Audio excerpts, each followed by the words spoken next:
第6集。缺乏自信顯然係現今人們最感困惑嘅問題之一。某所大學對600名修心理學課程嘅學生做咗一項調查，要求學生說明最讓佢哋為難嘅個人問題。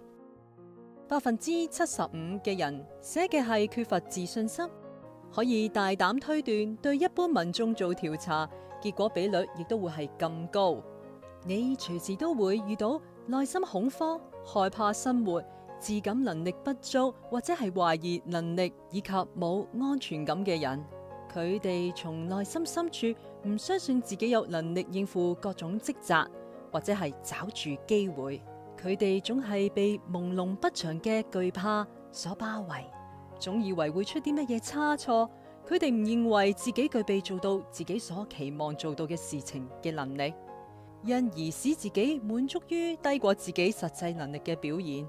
千千萬萬嘅人都係苟且偷生咁過日子，又失敗又害怕，而大多數情況下根本唔需要受咁樣嘅罪。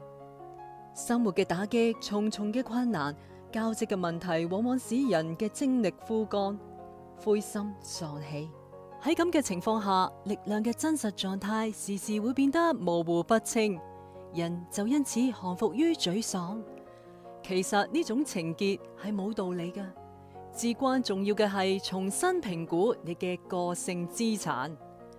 當你有合理嘅態度時，咁樣嘅評估會使到你確信你唔係你想象中咁失敗㗎咋。有一位52歲嘅人向我諮詢。佢意志極其消沉，表現出完全嘅絕望。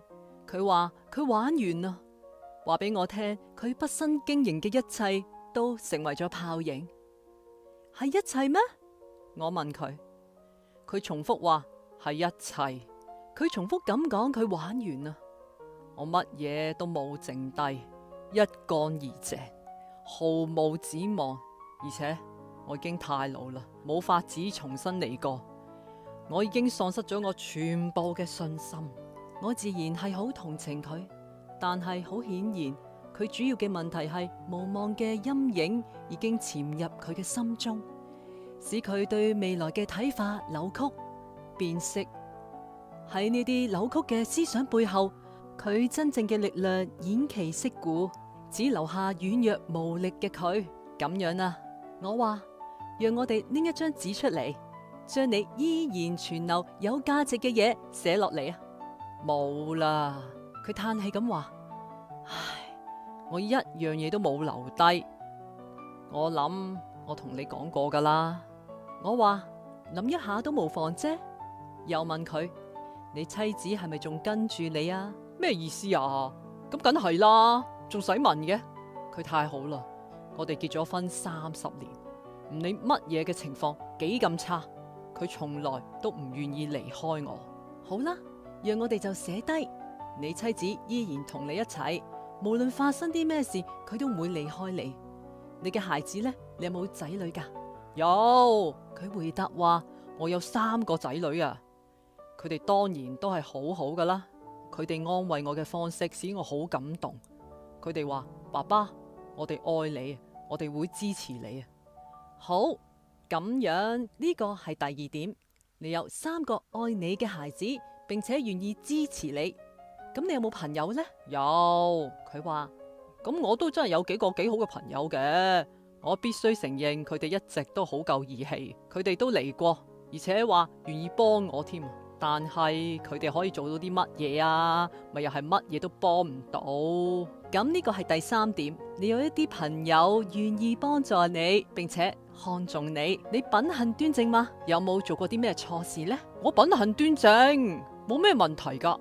佢回答：我一向都行事端正，良心清白噶啦。好嘅，我話我哋將呢一個記喺第4點，行為端正。你嘅健康又點啊？我嘅健康都可以啦。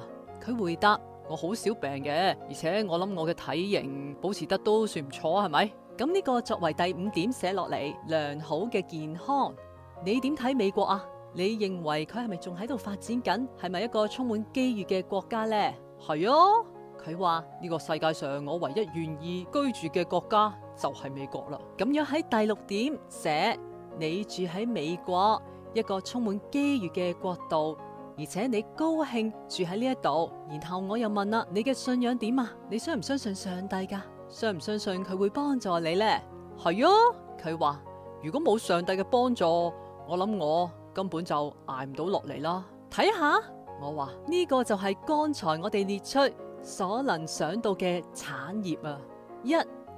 一個賢惠嘅妻子，30年嘅婚姻；2，3個孝順嘅支持你嘅孩子；3，一個樂意幫助你又睇重你嘅朋友；4，品行端正，冇做過啲乜嘢羞恥嘅事；5，良好嘅健康；6，住喺美國一個充滿機遇嘅國家；7，有虔誠嘅信仰。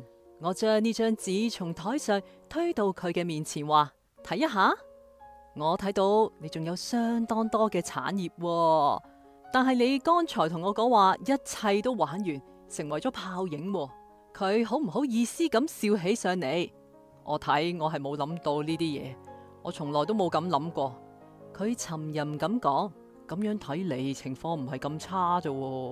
如果我能夠重拾一啲信心，如果我心裏能夠找回一啲力量，或者我可以東山再起。好啦，佢找住問題啦，而且佢真係從頭開始。然而，只有當佢轉變咗睇問題嘅角度，改變咗心理狀態之後，先至會做到。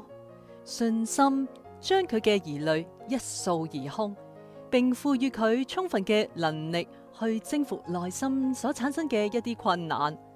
呢件事說明咗一個深刻嘅真理，就係著名心理學家卡爾曼寧格博士所講：態度比事實更重要。呢句話值得你一再復讀啊，直到你找住其精髓。我哋所面臨嘅實際情況，無論有幾困難，甚至似乎毫無希望，都唔會比我哋對佢嘅態度更重要㗎。你如何看待一個事實，可能喺你做出任何行動之前，已經將你打倒咗啦。你可能喺真正對付一件事情之前，就允許佢喺心理上壓垮咗你。從另一方面嚟講，信心同埋樂觀嘅思維方式，可以將一件事整個改變或者征服佢。